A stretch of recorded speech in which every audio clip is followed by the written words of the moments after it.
You're listening to Inspirations from Ralph. It's time to start dreaming again, part 3. Someone once said, as soon as you begin to pursue a dream, your life wakes up and everything has meaning. And it's true. If you have a purpose in life, you know that you're on track to do what you've been put on earth to do. Then something comes alive and you know that you were made for this. Actually, having a God-born dream can see you through very tough times in your life.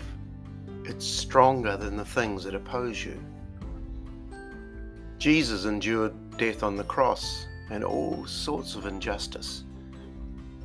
And in the scripture in Hebrews, it says, we look away from the natural realm and we fasten our gaze onto Jesus, who birthed faith within us and who leads us forward into faith's perfection.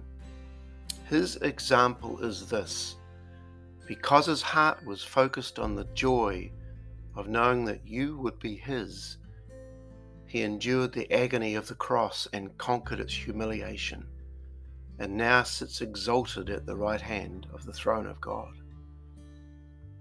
Amazing. Joseph had a dream, one of my favorite characters actually, and he was a young man, almost a kid really, and he dreamed that one day he would be a great leader, a great ruler. But years and years went by, horrible years of rejection, of injustice. Things were unfair in his life. Where was God? Where was the dream? The question we have is, the dream that we once had, is it gone? Or is it waiting for the right time, God's time, to emerge, to come alive?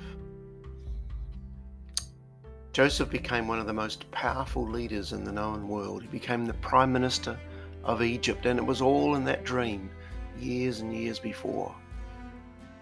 And this happened by the hand of God in God's time. Perhaps you have grown weary with the pace of life and the things that have happened in your life. You've grown tired of waiting. I want you to consider something else. Between Malachi in the Old Testament and Matthew, there were 400 years of silence.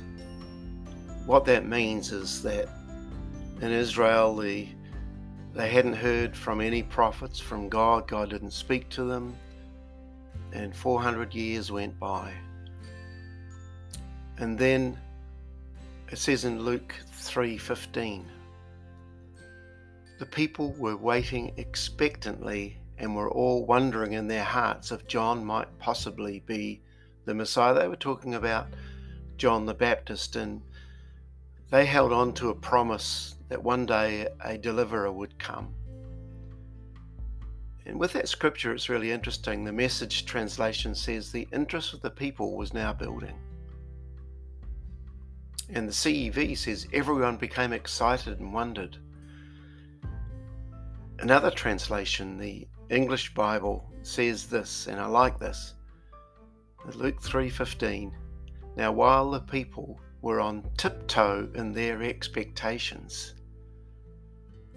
Wow, tiptoe. People, it's time to dream again. The excitement is building. The future is before you. It's tiptoe time again.